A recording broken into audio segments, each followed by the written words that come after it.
So I just bought a new car and it was basically more than my target salary, but that's okay. Let me explain. This is a top-notch Wagoneer you can get. How much they want for a T-Light? They want $115,000. You can't even buy a used car no more. Today, I wanted to talk about how much people have recently been paying for their car payments. After watching a ton of reels on this topic, I keep seeing recurring patterns pop up. The recurring theme is that people are paying way too much for their car payments. I mean, we're talking about as much money that you spend on your rent is being shelled out to get these vehicles. There are a bunch of different reasons for why this is. On the surface, you might think it's only people who are trying to keep up with the Joneses and are trying to impress their friends and family. It seems that even used cars are devastating people. If that wasn't bad enough, you can't even trust the people who help you buy a car or repair your vehicle. You have to be careful about body shops that are trying to hustle you. At worst, some shops will straight up scam you. We have a lot to cover today, so let's get into it. I want to know what y'all's car payments are every month, because I refuse to believe that I am the only person with a high car payment, and I refuse to believe that my husband is the only man with a high truck payment. She goes on to say that she has seen vehicles listed for $100,000 to $120,000. She goes on to say that there's no way that people are getting these vehicles without huge car payments. Think about that for a second. Buying a car for $200,000? You can buy a home for that price. I don't understand this train of thought. My first job out of college was being a wine distributor in Ohio. During my training, I would ride around a lot with my boss. We would always look at expensive cars people had and talk about this. He told me that some people choose to be house poor and car rich. She goes on to say that when you look at used car prices, if you want a hoopty, you have to pay $15,000. For the most part, I do agree with her. I remember about 6 months ago, I was looking for the cheapest Toyota Corolla I could find.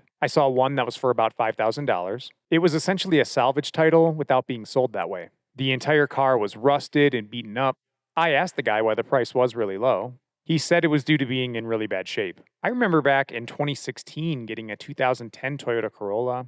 It was about $5,000 and that car was amazing. It lasted me about 6 years as I drove it into the ground. I drove it for Uber full time. I drove it with my wine distribution job all day. And I even drove it all the way to Texas when I moved down there. Let's watch another reel by her where she tells us the actual price of her family's car payments.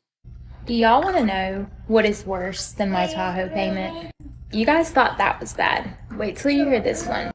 It's my husband's truck. My husband drives a 2020 GMC AT4 Sierra 1500. We bought it in August of 2022. Financed it for $78,000. He still has a remaining balance of, I think it's $72,000 or $74,000. I haven't really checked recently. His payments are $1,600 a month.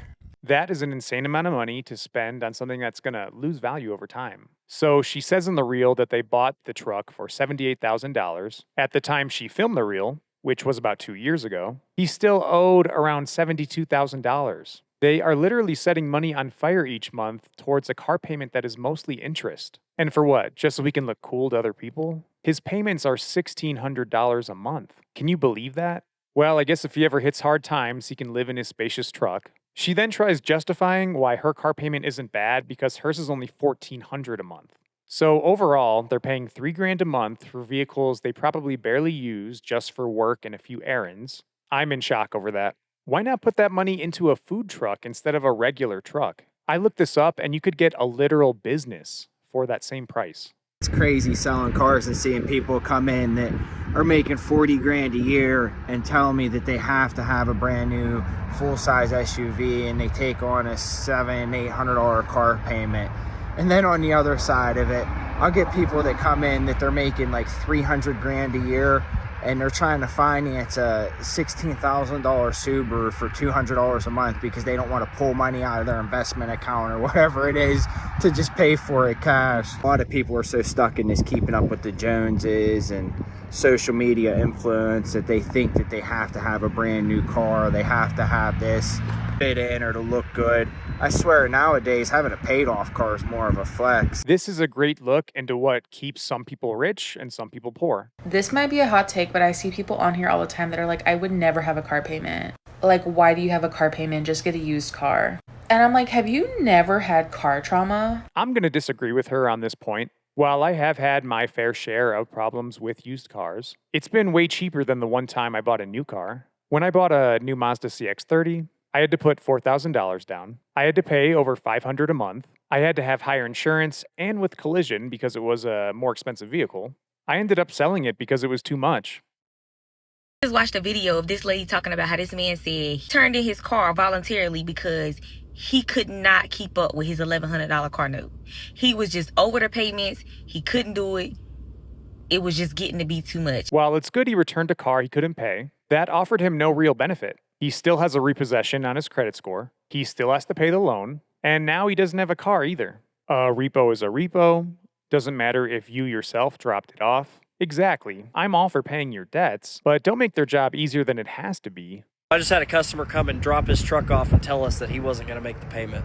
So we actually sold this truck last Saturday. So this guy just bought a new truck. He only had the truck for a week. He called them saying he's having all sorts of issues with the truck.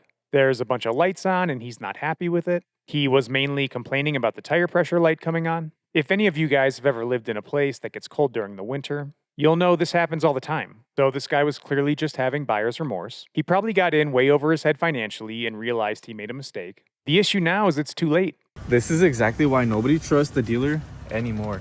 So this lady came in with her Toyota because her windows are not working. We can see we can press down this button, but the window is not working. And it's the same thing for the other 3 windows except for the driver. Now the craziest part about this, they were going to charge $500 just to look at this electrical issue. But all this Toyota needs is a relearn for the windows, and it doesn't take more than 5 minutes. This woman was having issues on her Toyota. She took it to the dealership where they tried to charge her $500 just to look at it. The reel goes on to explain that all you have to do to fix the windows is reset them by holding down the button for a couple seconds and then letting it come up. Unreal. So some shop tried to scam my mom today, specifically about $700. So the lights did come on after the air filter was replaced or the oil change was done. Now the real issue comes in the diagnostic fee, which they wanted to do to check out the check engine light, which would have been $350 per hour, I guess, which it comes out to being $700, which I think is a little bit too much. And literally, I look at the mass airflow. What do we find? We find this thing completely off. All it needed was this right there. Such a shame that you can't even trust your own mechanics or dealership to fix issues for you. All of us have certain jobs that we specialize in. Not all of us can be mechanics and fix cars. We shouldn't have to worry about getting scammed by a body shop. Let's take a look at the price of some new vehicles. Talk about these Grand Wagoneers and why they not selling. Why nobody want to buy a Jeep Grand Wagoneer or hell, just a Grand or just a Wagoneer? Don't nobody want to buy these. And I'm about to show you why nobody wants to buy them. Let's have a conversation. A Grand Wagoneer. This is Jeep's luxury truck. Jeep wanted to go luxury, and this is what they did. They created a Grand Wagoneer. This is a Grand Wagoneer. They also created Wagoneers, but this is the top-notch this is the top-notch Wagoneer you can get. How much they want for a T-Light? I'm about to tell you, doofus magoofus. They want $115,000. So this is literally an insane price for a vehicle. No one should ever be paying $115,000 for an SUV. Keep in mind that this is also a Jeep, so you're going to have mechanical issues way faster than other vehicles do. That car doesn't even look that cool. Keep in mind, you can buy a Range Rover for about $120,000. If you were someone who's loaded and you didn't care at all about money, why would you waste your money on that average-looking car? Now let's take a look at some used car prices. I seriously need to know why all these old, faded headlight used cars are like over $9,000. What? How much are they? 64 and 74. $6,400 for a 2013 with 175,000 miles. I bought mine for $2,000 with 136,000 on it. The worst part is I bet the dealership got a lot of these cars at auction for like $1,000. Then they want to turn around, do minimal repairs, and then make a bunch of profit off it. The issue is it's hard to find used cars for a better price. I have a friend who used to sell cars at a dealership. He told me that after all the shady stuff he witnessed working there over the years, the only place he'd ever buy a vehicle would be Carvana. Carvana isn't going to scam you like a lot of these other dealerships do with add-ons, cars that need repairs, and not being honest about the entire process. People are just sick of the car market in general. You can't even buy a used car no more. I'm on Facebook Market just looking around for a used car, especially for the brands that you know that's going to last pretty good. And everybody knows that Hondas and Toyotas last pretty damn well. There is no reason why I'm seeing Hondas and Toyotas that are 20 years old, 200,000 miles, and you want to price them at $5,000, $6,000. That is simply not okay. People need to get back to reality and offer real deals on their car. Well, it's official. Stellantis is going to go bankrupt. I mean, just look at this lot of cars. Can you imagine they're trying to sell these cargo vans? The MSRP on this one, like right here, this is a 1500. Just so I can show, it's a 1500 series, right? So this is the smallest series. Yes, it is a high roof, but they want almost $60,000 on the MSRP, the window sticker of this. Who can afford that? I guess if you're a business owner, you'll eat the costs, but dealers are just going to sell way less vehicles until prices come down. Not even worth half the price. Everyone is on the same page here. Now let's take a look at how expensive oil changes are. $300 on an oil change. I hate adulting. How did I spend $300? Let's debrief. So first, my actual oil change. $85. Shop service charge, $4. Oil filter, $14. Cabin filter, $43. Next up, they come around to my window again. I'm like, oh no, what now? What now? They told me that there was debris in my coolant. $99.99. Yeah, that seems way too high when you're thinking you're just going to get an oil change. In my opinion, they definitely ripped her off on that cabin filter and the coolant. That reminds me of that meme where that guy is getting an oil change. The technician holds up the cabin filter with a leaf on it, and the guy in the car just goes off on him, telling him to just change his oil. If the shop is telling you that you need new coolant, you should first be like, okay, show it to me. At least see it with your own eyes before signing off on it. This is why I've always preferred getting my oil change done at a mechanic that I trust. You're less likely to get ripped off if you go to people you know as opposed to a random person every time. On the other hand, I'm not saying that all mechanics and dealerships are unethical. It's just that in our modern world, you have to make sure that you're not getting taken advantage of. This mechanic shop just tried to charge me $950 to replace an oil pan gasket on a '06 Chrysler 300. I mean, that does seem high to me. I did some research, and it seems a fair price is closer to $650, give or take. I'm sure some people will disagree with me. So I just bought a new car, and it was basically more than my target salary, but that's okay. Let me explain. So I bought a new car for $35,000, and I at least had money down. So she bought a new car for $35,000. She put $6,500 down, and her mom gave her $10,000 to help out. So a loan for $18,500 isn't terrible. Still, that seems wasteful. She could have bought a car for cash for that amount and had no car payment. But how is she going to impress her friends with an older paid-off car?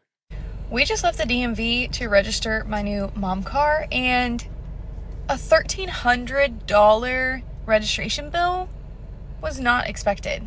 Turns out, when you buy a car out of state, you don't pay sales tax on it, and when it comes to get registered here, you have to pay the sales tax as you're getting the car registered. Always make sure taxes are included in your finance. Now, I'm not sure I completely agree with what that person was saying in that comment. Yes, you could try to finance the taxes for the purchase. However, that means you're paying interest on taxes. The only thing I hate more than taxes is interest on taxes. So that just seems like a bad idea. I guess if you're truly broke and can't afford it, you'll just be paying for it down the line. This is also another reason to check carefully before you buy a car out of state. While it may seem like a great deal on the surface, there could be hidden costs you don't know about. That's why you say you paid $500 for it. Yeah, I don't recommend committing fraud. No amount of money being saved is worth the stress and hassle of going through the court system. Also, the other issue with buying a car out of state is it's hard to check it before you buy it. Your options are either 1, drive all the way to the car and check it out, or 2, just hope it doesn't suck.